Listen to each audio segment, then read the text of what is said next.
take questions for Kyrie. First one in the middle. 4, 2. You got in a gray shirt. Are we good? Raise your hand on the middle.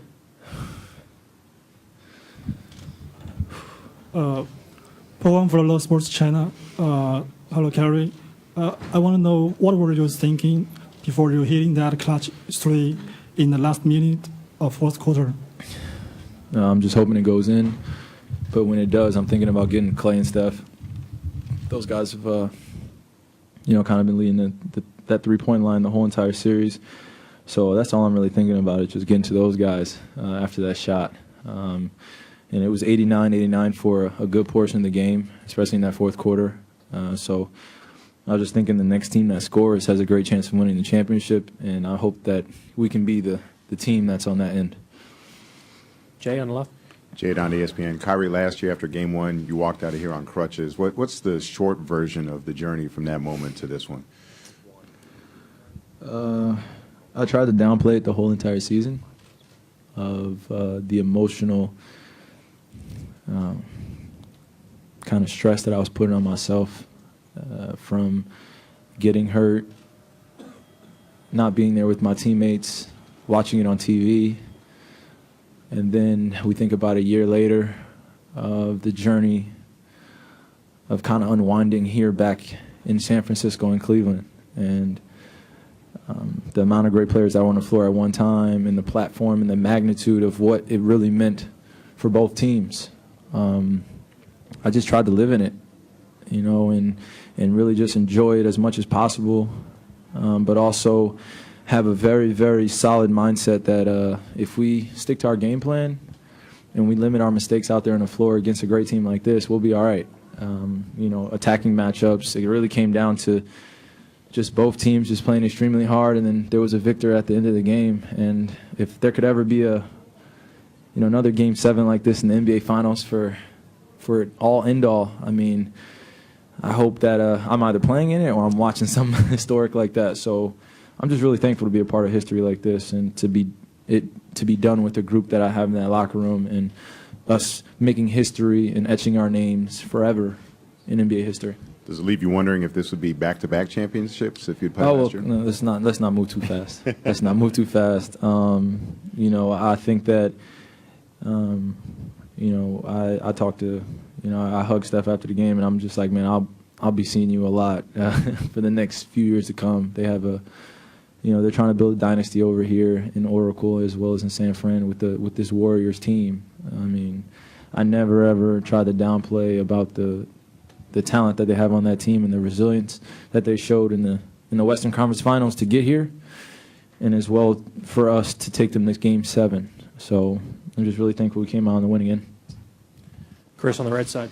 Chris Parker, Cleveland Scene. They say that understanding is two parts, mental and emotional. I'm curious about the Chicago game and what kind of lesson you took from that, and how that maybe carried you or informed going through the rest of the series. During the regular season? The Chicago game? During the regular season? Yeah, during the regular season. Okay. Because you said that you really kind of came to an understanding from that game, and I was wondering how that impacted you. Well, I understood that I didn't have time to be anything less than myself. I didn't have time to worry about what was going on with what everyone was saying about what we needed to be as a team, what I needed to do, what the lineup should be, what kind of player I myself needed to be in order for our team to be successful. I talked to Bron, I talked to T. Lou, I looked for a lot of wisdom from our veterans, and it was just constant, a feed of confidence from all those guys. The magnitude of taking Toronto to 6, of kind of sweeping the first 2 rounds, of being in that moment, being down, and then being in the finals.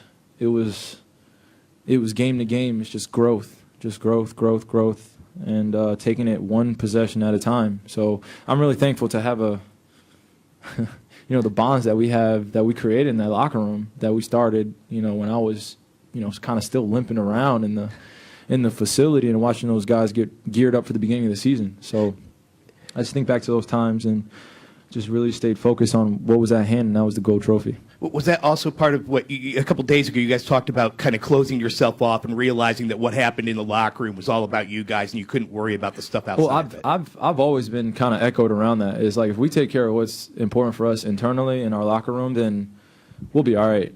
You know, regardless of what anybody else says of what needs to happen for our team, it was just everyone had an answer for what the Cleveland Cavaliers needed to do. So, and then now it was, you know, I just remember, you know, during when we're down 3-1, I think, you know, it was a 92% chance for Golden State to win and us for 8%.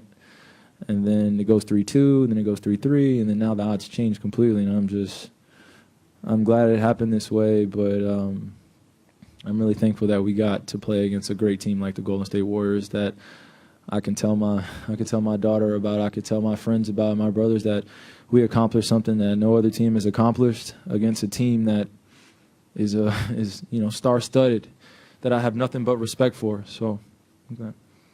All the way in the back.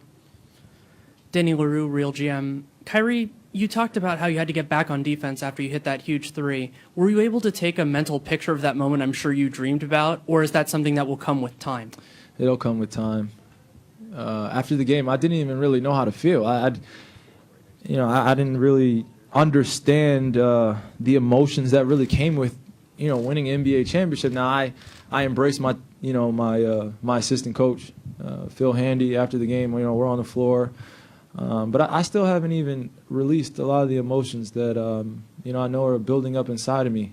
I think it really comes from, you know, right after the game, I'm still in this competitive mode. Like, is there another game that we have to play against this great team? Like, I really just pray and hope not. And then I'm hugging everybody, and I'm glad it worked out the way it did. And I know that it'll come to me next day or a week or so or sometime when I'm embracing my family or friends or my teammates.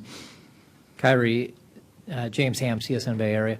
When you watch LeBron get so emotional, you talked about the bubble hasn't broke for you, but it did break for him.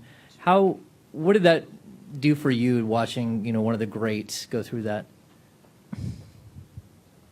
I'm glad to be a part of it.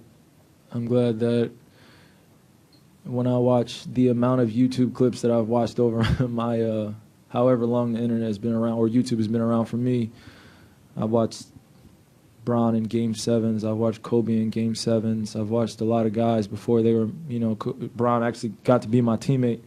And to experience that with a great player like that is a future Hall of Famer that deals with so much criticism and a lot of naysayers, and to be able to grow with him is just awesome. And I'm very thankful that I have a guy like that that's leading our team that I can continue to learn from. And when my time does come of being able to lead a franchise and see that the landscape of how it's supposed to be composed, I watched Beethoven tonight right now of LeBron James compose the game. He had a friggin' triple-double in Game 7 of an NBA Finals game, and there'll still be naysayers, but I know it doesn't matter to him, and it doesn't matter to me. All that matters is that we're champions, and our whole team is etched in history. To final two.